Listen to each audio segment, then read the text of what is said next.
안녕하세요. 사건 텔러 유광훈 변호사입니다. 지금 벌어지고 있는 미국과 이란의 충돌은 단순한 군사 분쟁이 아닙니다. 이건 에너지와 금융, 통화 시스템까지 연결된 구조적 충돌인데요. 이미 시장은 반응했죠. 유가는 $100를 돌파했고 LNG 가격도 급등했습니다. 이건 전쟁이 아니라 어쩌면 글로벌 시스템 리셋의 신호일 수도 있는 겁니다.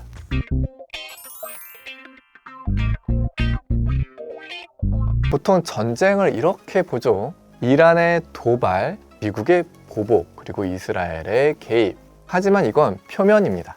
진짜 시작점은 에너지이자 핵심은 단 하나입니다. 바로 호르무즈 해협이죠. 아시는 것처럼 호르무즈 해협은 전 세계 원유가 약 20%가 통과를 하고 LNG 핵심 수송로이자 아시아 에너지 공급의 중심축인데요. 그럼 호르무즈 해협이 대체 어떻길래 미국이 봉쇄를 뚫기 위해 애를 먹고 있는지 알아볼까요?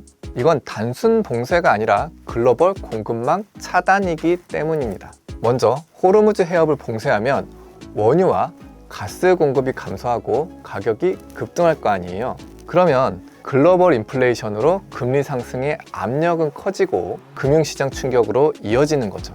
실제로 호르무즈 해협이 막히며 원유 공급이 줄었고 국제 유가가 $100를 넘자 1970년대 오일 쇼크 수준의 충격이라는 평가도 잇따랐죠.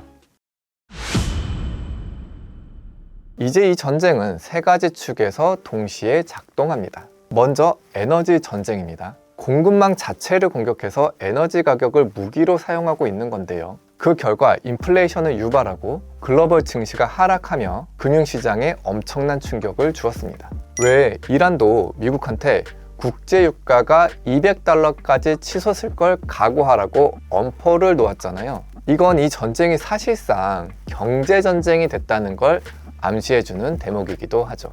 그리고 인플레이션으로 인한 에너지 가격 상승은 전 산업으로 확산되는데요. 식료품, 화학, 물류까지 영향을 주기도 합니다. 중앙은행도 딜레마입니다. 금리 인하가 불가하기 때문인데요. 물론 풀린 돈이 워낙 많아 금리를 내려서는 안 된다는 주장도 있지만 경기가 워낙 안 좋으니 인위적으로라도 경제를 부양시키려고 하는 거잖아요. 근데 에너지 가격 상승으로 인플레이션이 온다면 오히려 금리 인상을 하게 될 수도 있고 이렇게 되면 경기는 둔화되는데 물가는 오르는 전형적인 스태그플레이션이 찾아오기 때문입니다.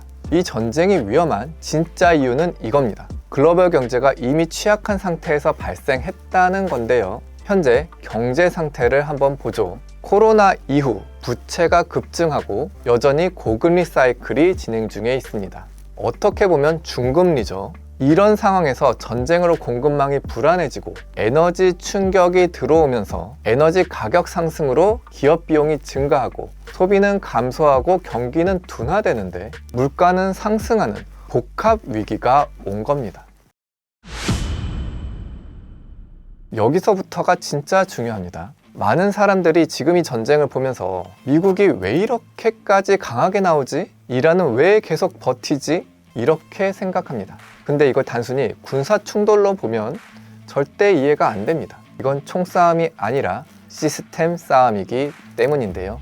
달러 이야기를 안 하면 이 전쟁은 절대 이해가 안 됩니다. 자, 여기서 하나 짚고 넘어가야 하는데요. 우리가 평소에 너무 당연하게 생각하는 게 하나 있습니다. 왜 전 세계는 석유를 달러로 거래할까? 이 질문을 제대로 이해하면 지금 벌어지는 일의 절반은 이미 끝난 겁니다. 원래 달러는 지금처럼 강한 통화는 아니었습니다. 1944년 브레튼-우즈 체제에서는 달러가 금에 연결돼 있었어요. 달러는 금으로 바꿀 수 있는 종이, 이 구조였는데요. 근데 1971년 미국이 이걸 깨버립니다. 이제 달러를 금으로 안 바꿔준다. 이게 바로 닉슨 쇼크입니다. 그리고 여기서 문제가 생깁니다. 금이 사라졌습니다. 그럼 질문이 하나 나옵니다. 그럼 이제 달러는 뭘 믿고 쓰지? 여기서 미국이 엄청난 선택을 합니다. 그래서 나온 게 석유입니다. 미국은 사우디를 중심으로 중동 산유국들과 이렇게 합의합니다. 석유는 무조건 달러로 팔아라. 이게 지금까지 이어지는 구조입니다. 이게 왜 중요한지 쉽게 설명해 드리겠습니다. 전 세계 모든 나라는 석유가 필요합니다. 그럼 어떻게 해야 되죠? 달러를 먼저 구해야 됩니다. 구조를 보면 이렇습니다. 한국은 석유를 수입해야 하고 일본도 석유가 필요하고 유럽도 에너지가 필요합니다. 그럼 하나의 공통점이 나오는데 전부 달러가 필요하다는 거죠. 핵심은 이겁니다. 달러가 강한 이유는 좋아서 쓰는 게 아니라 필요해서 쓰는 건데요. 이걸 페트로달러 시스템이라고 합니다. 이건 단순 경제 구조가 아니라 글로벌 금융질서의 핵심 축입니다. 그런데 이 시스템에 균열이 생기기 시작했는데요. 여기서 이란, 러시아, 중국이 등장합니다. 이 나라들의 공통점이 뭘까요? 미국 제재의 경험이 있습니다. 특히 이란은 가장 극단적인 사례입니다. 달러 결제를 차단하고 금융망 차단, 수출 제한을 걸어 달러를 못 쓰는 상황을 만들었는데요. 여기서 중요한 변화가 시작됩니다. 이 나라들이 이렇게 생각하기 시작하는 겁니다. 달러를 안 쓰고도 거래할 방법이 없을까? 그래서 나온 게 탈달러 시도입니다. 예를 들면 중국의 위안화 결제 확대, 러시아의 루블 위안화 거래, 이란의 비달러 결제인데요. 특히 중요한 건 에너지 거래에서 달러를 빼내는 시도입니다. 근데 여기서 사람들이 많이 착각합니다. 탈달러가 진행 중이다. 이 말은 맞습니다. 근데 달러가 무너진다. 이건 틀린 말입니다. 왜냐하면 달러는 단순 통화가 아니기 때문입니다. 달러는 세계 최대의 채권 시장, 가장 깊은 유동성, 가장 안정적인 금융 시스템, 이 세 가지를 다 가지고 있습니다. 다른 나라들이 못하는 게 바로 이겁니다. 예를 들어 위안화는 자본 통제가 있고 정부 개입도 있어 완전한 자유거래는 불가능한데요. 이 상태에서는 기축통화가 되기 어렵습니다. 그래서 결론이 나옵니다. 탈달러는 붕괴가 아니라 서서히 줄어드는 변화로 볼 수 있는 거죠. 하지만 여기서 중요한 포인트가 있습니다. 완전히 무너지지 않더라도 일부라도 빠지면 문제가 시작됩니다. 왜냐하면 지금까지는 전 세계가 달러를 써야만 했습니다. 근데 일부라도 빠지면 달러의 수요는 줄어듭니다. 이게 의미하는 게 뭘까요? 미국 입장에서 이건 단순 경제 문제가 아니라 패권 문제인데요. 여기서 다시 전쟁으로 돌아옵니다. 이란은 단순한 국가가 아닙니다. 탈달러 실험이 실제로 이루어지는 공간인데요. 그리고 미국은 이걸 어떻게 보냐면 위험한 선례라고 봅니다. 그래서 이번 충돌의 본질은 이겁니다. 표면은 이란 대 미국이지만 실제로는 달러 시스템과 탈달러 시도 세력의 패권 전쟁입니다. 자, 이제 여기서 가장 중요한 질문이 남습니다. 그래서 이 전쟁이 우리한테 뭐가 문제냐? 한국은 전쟁의 밖에 있지만 충격의 중심에 있습니다. 이유는 간단한데요. 한국은 에너지 주요 수입 국가입니다. 구조부터 보겠습니다. 한국은 원유 대부분을 수입하고 LNG 거의 전량을 수입하는 국가입니다. 에너지 자급률이 매우 낮은데요. 즉, 밖에서 들어오는 에너지에 절대적으로 의존하는 구조인 겁니다. 여기서 문제가 터집니다. 아까 우리가 본 것처럼 호르무즈에 문제가 생기면 유가가 상승하고 LNG 가격 역시 폭등합니다. 이게 바로 한국으로 들어오는 겁니다. 첫 번째 충격은 수입 물가의 폭등인데요. 이건 바로 체감이 되죠. 전기요금, 가스요금, 물류비, 식료품 가격 전부 올라가게 됩니다. 그런데 여기서 끝이 아닙니다. 진짜 문제는 여기서부터입니다. 바로 환율입니다. 왜 환율이 올라가냐? 구조를 보면 명확합니다. 에너지 수입 증가는 그만큼 달러로 결제해야 하는 게 많아진다는 뜻이잖아요. 달러 수요가 증가하면 원화 약세로 이어지고 달러 쏠림 현상이 강해지는 겁니다. 그리고 환차손을 막기 위해서 외국인 투자자들은 한국 주식시장을 떠나는데요. 이게 결정타입니다.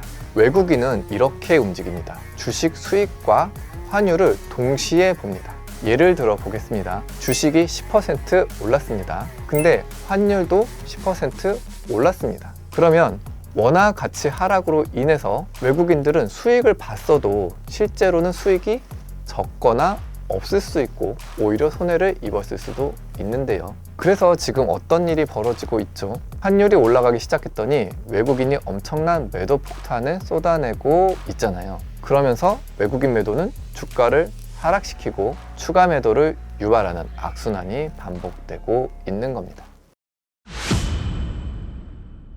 자, 여기까지 보면 마지막 질문이 남습니다. 그래서 이 전쟁 어디까지 갈 거냐? 먼저 결론부터 말하면 이 전쟁은 더 크게 터질 수도 있고 의외로 길게 끌 수도 있습니다. 근데 중요한 건 어떻게 터지느냐가 아니라 어떤 형태로 유지되느냐입니다. 왜냐하면 이 전쟁은 특이한 구조를 가지고 있기 때문인데요. 보통 전쟁은 누군가는 이기고 누군가는 지며 끝납니다. 근데 지금 상황은 다른데요. 끝내기가 어려운 구조가 됐기 때문입니다. 그래서 국지적 타격은 계속하면서도 직접 충돌은 제한할 가능성이 있습니다. 미국 입장에서 보면 완전한 전면전은 부담이 큽니다. 유가가 너무 올라가면 미국 경제도 타격을 입기 때문이죠. 그리고 정치 리스크도 있습니다. 장기전은 미국도 부담입니다. 그래서 미국 전략은 이겁니다. 적당한 긴장 유지, 하지만 통제 가능한 수준, 통제된 불안전성을 유지하는 건데요. 이 상태가 유지되면 유가는 높은 수준을 유지하면서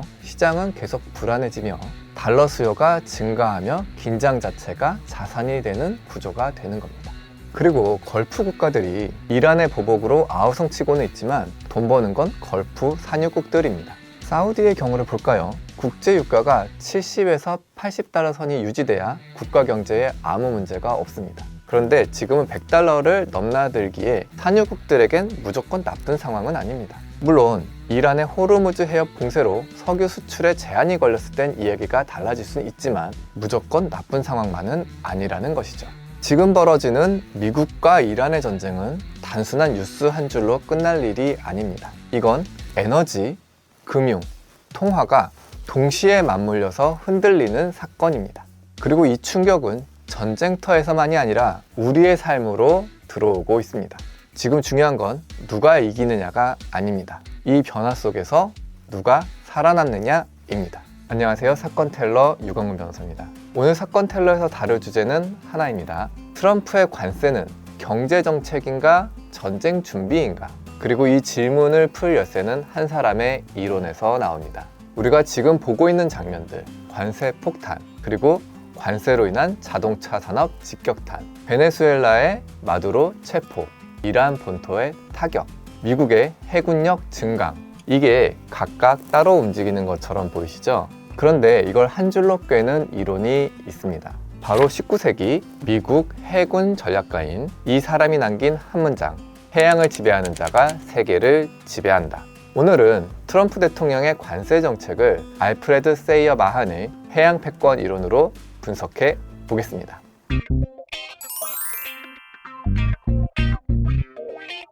트럼프 대통령의 슬로건은 단순합니다. Make America Great Again. 밀어붙이는 핵심 정책은 관세죠. 특히 중국산 제품과 자동차, 철강, 반도체 등의 관세를 붙여 미국의 재정 적자를 줄이겠다고 합니다. 또 관세를 통해 제조업을 미국으로 다시 불러들여서 일자리를 회복하겠다고도 하는데요. 그런데 여기서 의문점이 하나 있습니다. 품목별 관세, 상호 관세를 비롯한 온갖 관세가 있지만요. 유독 자동차 관세에 민감한 모습을 보이고 있습니다. 핵심 지주주인 조지아주나 마가 진영의 제조업 종사자가 많아 당장 일자리를 획기적으로 늘릴 수 있는 자동차 공장 유치를 위해 자동차 기업들을 관세로 공격한다고 볼 수도 있지만 속사정은 따로 있습니다. 자동차 공장은 단순한 조립 공장이 아닙니다. 자동차 산업은 철강, 전자, 배터리, 반도체, 정밀기계, 공급망 네트워크가 모두 집약된 산업입니다. 그리고 더 중요한 사실, 전시 상황에서 자동차 공장은 가장 빠르게 군수 공장으로 전환됩니다. 왜냐하면 자동차 생산 라인이 군수품 생산 라인과 흡사하여 전시엔 자동차 공장들은 군수 공장으로 탈바꿈되기 때문이죠. 우리가 잘 알고 있는 자동차 회사죠. 폭스바겐만 해도 2차 세계대전 당시엔 독일군의 탱크를 생산하던 방산업체였습니다. 즉 자동차 산업은 평시엔 민수산업, 전시엔 군수산업입니다. 여기서 우리는 질문해야 합니다. 트럼프의 관세는 단순한 보호무역인가? 아니면 전시 대비 산업구조 재편인가? 앞에서 말씀드린 마한은 이렇게 말했습니다. 해양력을 결정하는 요소는 6가지이다. 지리적 위치, 물리적 형상, 영토 범위, 인구, 국민성, 정부의 성격. 그리고 그는 결론을 내립니다. 항선을 보호하고 해군을 확장하고 해상 교통로를 장악하라. 왜? 세계 경제는 바다 위에서 움직이기 때문입니다. 오늘날도 마찬가지입니다. 에너지 수송, 원자재, 반도체 장비, 식량 모두 해상물류에 의존합니다. 그래서 트럼프 대통령은 무너진 제조업을 부흥시키는 동시에 쇠퇴한 해군력을 복원해 세계 패권을 중국에 절대 내주지 않겠다는 뜻을 천명한 거라고 볼 수 있습니다. 지금부터 좀 더 지정학적 관점에서 살펴볼게요. 먼저 베네수엘라입니다. 베네수엘라는 단순한 남미 국가가 아닙니다. 세계 최대 규모급 석유 매장량과 카리브해 해상 통로이자 미국 남부와 직접 연결된 전략 요충지인데요. 그렇기 때문에 마두로 체포는 단순한 정권 교체가 아닙니다. 마한 이론으로 보면 이것은 서반구 봉쇄선의 정비입니다. 마한의 이론을 보면 미국은 서반구에서 외부 세력을 몰아내야 한다는 주된 사상입니다. 트럼프 대통령 입장에선 중국과 러시아가 남미에 진출하는 것을 차단하는 것, 이건 경제가 아니라 해양 통제 전략입니다. 그럼 이번엔 중동으로 넘어가 보겠습니다. 중동이 왜 중요하냐? 딱 한 가지 이유만 꼽으라면 이겁니다. 에너지 수송로이자 호르무즈 해협이 있어서입니다. 세계 원유의 20% 이상이 이곳을 통과하는데요. 미국이 이란을 압박한다는 건 중국의 에너지 라인을 흔드는 것이고 글로벌 원자재 가격 통제권을 확보하고 해상 초크포인트를 장악한다는 것이죠. 마한의 표현을 빌리자면 적의 해상 보급로를 차단하라. 벌써 미국이 이란을 공격하자 나오는 말이 이거잖아요. 베네수엘라도 미국에 뺏긴 중국이 이란마저 미국에 빼앗긴다면 국가 경제에 매우 심각한 타격을 입고 석유 수입을 사실상 미국의 통제를 받기에 에너지 수입 비용이 치솟을 거다. 결국 미국의 이란 공격은 핵협상 결렬은 표면상 이유일 뿐 진짜 목적은 중국의 보급망 차단이라고 할 수도 있겠습니다. 이건 단순한 보복 공격이 아닙니다. 전략적 해양 봉쇄로 볼 수 있는 거죠.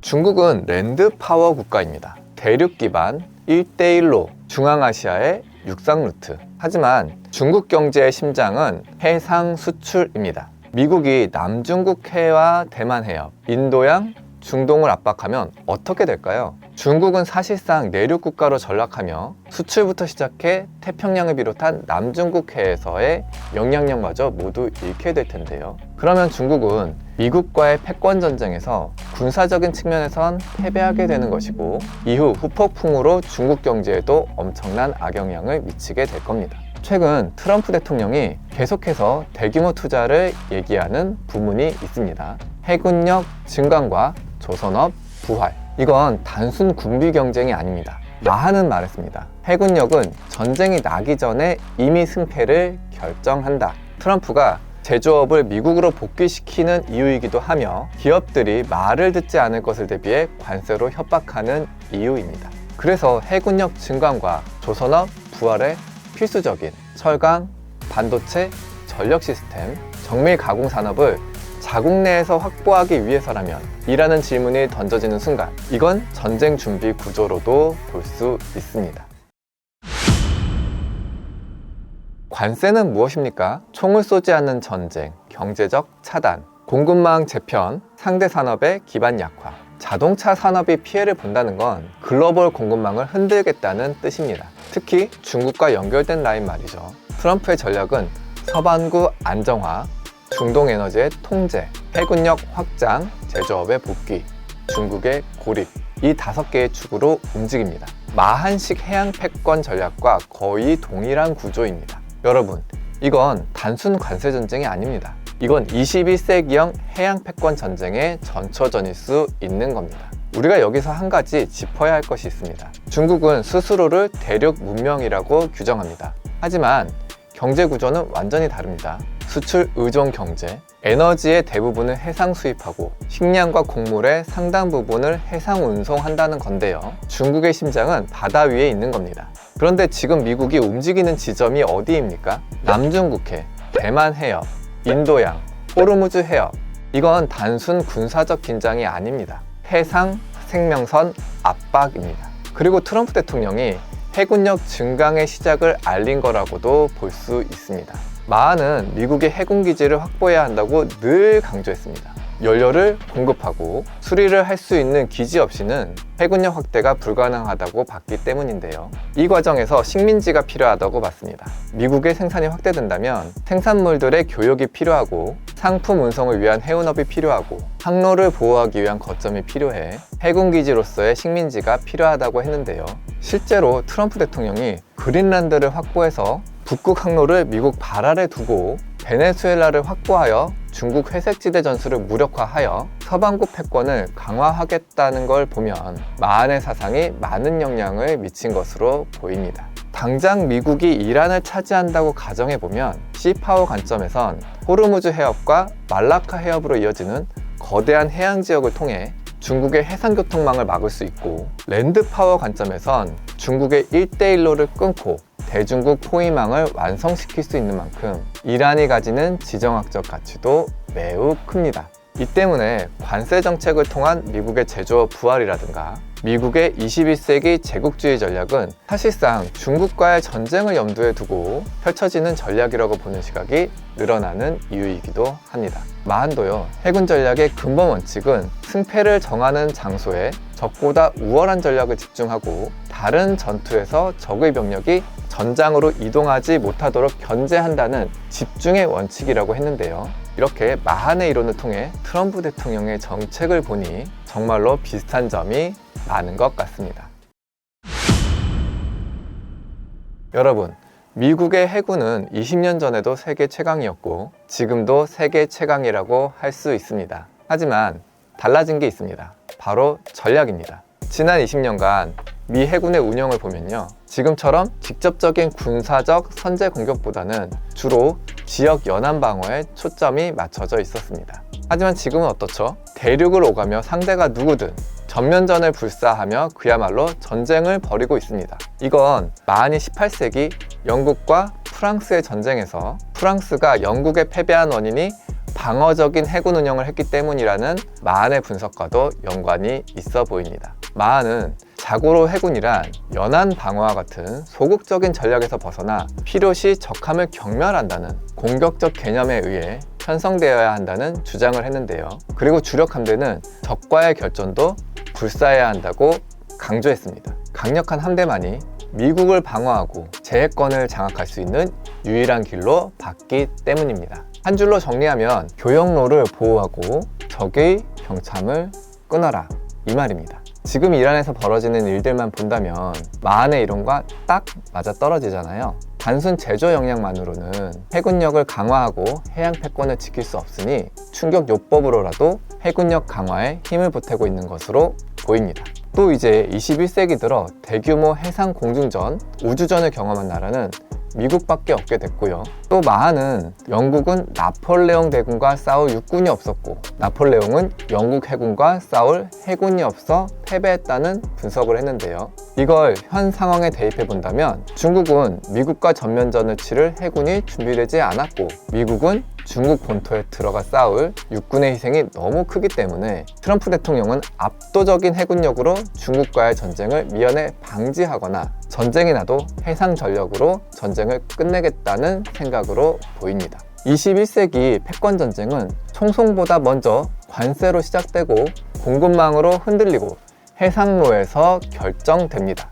마한은 100년 전에 말했습니다. 바다는 국가의 운명을 결정한다. 그는 전환과 대포의 시대를 살았지만 그가 꿰뚫어 본 건 기술과 구조였습니다. 무역이 바다를 타고 흐르는 한, 에너지가 해협을 통과하는 한, 식량과 자원이 항로에 의존하는 한, 해양을 지배하는 국가가 질서를 설계합니다. 지금 우리가 보고 있는 관세 전쟁, 중동의 긴장, 해군력 증강, 공급망의 재편, 이 모든 장면이 각각의 사건처럼 보이지만 조금만 멀리서 보면 하나의 구조가 드러납니다. 바다를 둘러싼 거대한 체스판. 지금 우리는 그 체스판 위에서 말이 움직이는 순간을 보고 있는지도 모릅니다. 그리고 그 판의 중심에는 여전히 바다가 있습니다.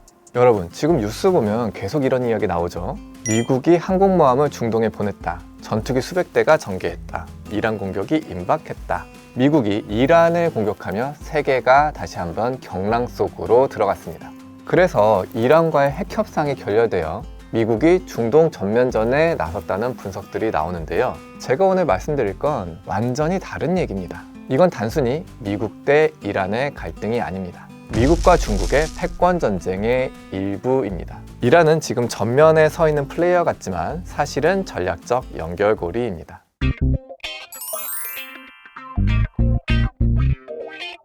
여러분은 미국이 어떤 나라라고 생각하시나요? 대륙 국가 같죠? 영토 넓고 자원 많고. 근데 전략적으로 보면 미국은 전혀 다릅니다. 미국은 해양 제국입니다. 이게 굉장히 중요합니다. 미국의 군사력 구조를 보세요. 공군력 압도적 1위, 가장 많은 해외 군사기지를 가지고 있고요. 해군력은 중국이 치고 올라와도 아직까진 미국의 해군과 전면전을 치를 수 있는 상태가 아닐 정도로 강력합니다. 답은 하나입니다. 바다를 통제하기 위해서입니다. 미국 전략의 핵심 공식은 100년째 변하지 않고 있습니다. 해양 패권이 글로벌 패권이다. 바다를 지배하면 세계를 지배하기 때문입니다.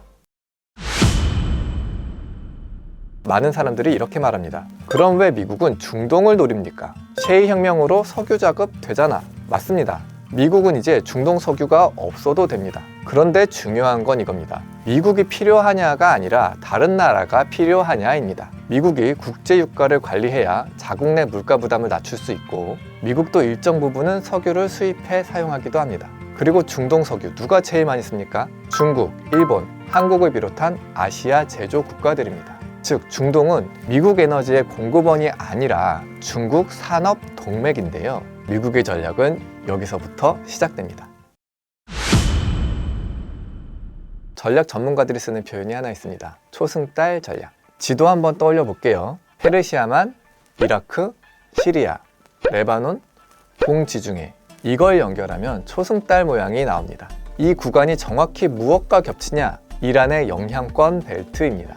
보통 이슬람 시아파 세력권을 가리키는 지정학적 개념에서 시아파 초승달 지대라고 부르는데요. 이란이 이 회랑을 장악하면 어떤 일이 벌어질까요? 육상 물류 연결, 무기 이동 통로 확보, 미사일 사거리 확대, 동지중해 접근이 가능해집니다. 나아가서는 러시아와 손잡고 유럽을 동부 유럽은 물론 중부 유럽까지도 위협할 수 있습니다. 즉 이란은 단순 국가가 아니라 중동 지역 패권 후보가 되는 거죠. 미국이 이걸 용납할까요? 절대 아닙니다. 이란은 어디 붙어 있습니까? 호르무즈 해협. 전 세계 해상 원유의 약 20에서 25%가 여기를 지나갑니다. 이란이 마음만 먹으면 호르무즈 해협을 봉쇄할 수 있습니다. 이 말은 무슨 뜻이냐? 세계 경제 스위치를 쥐고 있다는 뜻입니다. 그래서 미국의 5함대는 바레인에 위치해 있으면서 시시각각 이란을 견제하는데요. 단순히 해적으로부터 해상교통로를 보호하기 위해 파견된 함대가 아닙니다. 이란은 단순히 물류 통로만 가진 게 아닙니다. 석유 매장량 세계 4위, 천연가스 매장량도 세계 2위 수준으로 추산되는데요. 이건 이란이 정상국가가 돼 수출을 하게 되면 사우디의 영향력 감소로 오펙 균형 붕괴로까지 이어질 수 있는 사우디의 석유 경제와도 밀접한 관련이 있는 문제입니다. 즉 이란은 에너지 시장의 변수이자 사우디의 중동 패권도 위협하는 국가입니다. 이번엔 군사력 구조를 볼게요. 이란은 미국처럼 항모 없습니다. 대신 드론 항모를 보유하고 있으며 탄도미사일, 순항미사일, 드론, 기뢰를 무수히 많이 가지고 있습니다. 게다가 친이란 무장 세력도 있죠. 이걸 뭐라고 하냐면 비대칭 전력이라고 합니다. 강대국들이 제일 짜증나는 구조입니다. 이기긴 이기는데 비용이 너무 큽니다. 저가 몇백만 원짜리 드론을 요격하기 위해 수십억 방공 미사일을 소모해야 하고 무장단체들 때문에 지상군의 피해가 강요되기 때문인데요. 여기에 이란은 대부분이 산악진영이다 보니 지상군이 상륙해 전쟁을 벌여야 할 상황이 찾아온다면 공격하는 입장에선 엄청난 피해로 이겨도 이긴 게 아닌 게 됩니다. 그리고 지금부터가 핵심입니다. 이란은 중국 에너지 공급선 중 하나입니다. 비중은 크지 않아도 미국과 중국이 전쟁을 벌인다면 주요 에너지 수입원이 될 곳인데요. 중국 산업 구조는 에너지 집약적입니다. 석유가 없으면 공장이 멈추고 수출 멈추고 실업률이 증가합니다. 즉 미국이 중동 해상로를 완벽하게 통제하면 중국 산업을 압박할 수 있습니다. 거기에 중국의 에너지 고립을 심화시켜서 대만을 침공하지 못하도록 사전 봉쇄하는 효과도 있고 더 나아가선 유사시 중국의 보급망을 완전히 끊을 수 있는 겁니다. 여러분, 현재 현대전을 대규모로 전면적으로 치른 국가는 러시아, 우크라이나, 북한뿐입니다. 미국도 큰 전쟁을 벌인 지는 오래됐습니다. 중국도 실전 경험은 없다지만 중국과 군사 충돌을 대비하는 미국 입장에서는 불안 요소입니다. 그래서 중동은 사실상 미 해군의 실전 테스트 구역입니다. 먼저 지난해 12일 전쟁에서 미국은 B-2 폭격기가 이란 핵시설을 타격하며 공군의 현대전 경험을 직접적으로 쌓았습니다. 올해 1월엔 마두로를 체포하며 해군, 해병대, 공군, 게다가 우주군도 실전 투입되며 현대전의 새로운 교리를 정립했다고 할 수 있는데요. 현대전에서 대규모 지상전을 경험한 나라는 앞서 언급한 러시아, 우크라이나, 북한뿐이지만 대규모 공중전과 해상전력, 거기에 우주를 영역으로 한 군대의 실전 경험 국가는 미국만이 유일해졌습니다. 여기서 미국은 중동에서 이란을 상대로 실험할 것으로 보입니다. 해상 차단 능력과 전자전, 드론전, 미사일 방어. 이게 왜 중요하냐? 대만 유사시 작전 리허설로 볼 수 있기 때문입니다. 대만에서 전쟁이 난다면 당장 중국은 해상을 봉쇄할 겁니다. 그러면 중국은 엄청난 드론과 제밍으로 대만 주변을 무력화하고 수많은 탄도미사일로 미 해군의 접근을 막을 텐데요. 이 환경이 현재 이란 상황과 너무나도 비슷해 미국으로선 중국과의 전쟁에 앞서 실전 테스트를 해볼 수 있는 기회인 겁니다. 이란도 수천 발의 탄도미사일, 수많은 드론을 보유하고 있어 미국의 방공망을 테스트하고 새로운 실전 경험을 쌓기 적절한 곳이기 때문입니다. 이는 지금 미국이 이란을 확실하게 제압해 친미 정권을 세운다면 중국의 에너지 공급망도 봉쇄할 수 있는데요. 이는 해상교통로를 미국 손아귀에 두는 것이기에 표면은 미국과 이란의 전쟁처럼 보이지만 실제로는 중국의 에너지 공급망과 물류망을 봉쇄하기 위한 거대한 전쟁의 시작이기도 합니다. 자, 그럼 이제 진짜 중요한 질문 들어갑니다. 미국이 이란을 어떻게 공략할까? 미국은 절대 바로 폭격하지 않습니다. 먼저 정보 장악부터 들어갑니다. 전쟁은 총으로 시작하지 않습니다. 눈으로 시작합니다. P-8 해상 초계기, 글로벌 호크를 비롯한 고고도 정찰기, 군사위성, 해저 센서망으로 상대의 방공망부터 확인합니다. 그리고 이란의 방공망을 선제 타격해 적이 방어할 수 없게끔 만듭니다. 여러분, 호르무즈 해협을 통과하는 원유가 전 세계 해상 물량의 약 20에서 25%입니다. 이게 막히면 어떤 일이 벌어질까요? 당장 한국은 원유 수송로에 문제가 생기며 유가 상승에 직격탄을 맞게 되고 전 세계적으로도 기름값 상승으로 인한 인플레이션을 겪을 수 있습니다. 그리고 수출입 항로가 사실상 막히는 것과 같아 전 세계 공급망에도 치명적인 악영향을 줄 겁니다. 그리고 중국이 제일 두려워하는 상황이 펼쳐지게 됩니다. 중국이 제일 두려워하는 상황은 하나입니다. 에너지 수입이 끊긴 상태에서 미국과의 전쟁이 시작되는 건데요. 중국이 신재생 에너지와 원전으로 에너지 자립에 성과를 보이고 있어도 아직까지 완전한 에너지 자립을 이룬 상태는 아닙니다. 미국은 호르무즈 해협이 막혀도 마두로 체포 작전으로 자기들 뒷마당에 있는 베네수엘라로부터 안정적인 원유 공급을 받을 수 있는 토대를 마련했는데요. 하지만 중국 입장에서 호르무즈 해협이 미국 손아귀에 놓여 있다면 유사시 원유 수입에 문제가 생기기에 작전의 차질이 빚어질 수 있습니다. 전쟁에서 제일 중요한 건 보급이라고 하잖아요. 근데 중국은 중동에서의 패권을 미국에게 빼앗긴다면 보급에 심각한 문제가 생깁니다. 당장 중국 산업 구조를 보세요. 제조 중심, 수출 중심, 에너지 집약적인데요. 석유가 없으면 공장 멈추고 수출 타격, 실업 폭증, 사회 불안으로 국가 시스템이 흔들립니다. 그리고 미국과 러시아의 관계도 중요합니다. 미국과 러시아, 겉으로는 적대합니다. 하지만 전략적으로 계산이 있습니다. 러시아 완전 붕괴하면 중국이 러시아 자원 확보됩니다. 그래서 미국 입장에서 최적 상태는 약하지만 살아있는 러시아입니다. 그러니까 트럼프 대통령은 러시아를 미국 편으로 끌어들여 대중국 포위망을 완성시키려고 하고 있는 거죠. 러시아 입장에서도 중국을 경제식민지 되기 일보 직전인 상황이라 의외로 미국과 러시아 사이는 돈독해질 여지가 있습니다. 그리고 1950년대만 하더라도 중국과 러시아는 전쟁 직전까지 갈 정도로 사이가 안 좋았기에 미국이 이 빈틈만 잘 노린다면 중동에서 아시아, 러시아로 이어지는 대중국 포위망을 완성시켜 중국을 내륙 국가로 전락시킬 수 있습니다. 여러분, 지금까지 내용을 한 줄로 정리하면 이겁니다. 지금 벌어지는 건 미국과 이란의 전쟁이 아닙니다. 미국과 중국의 패권 구조 재편입니다. 이란은 표면에 서 있는 국가이지만 실제 타겟은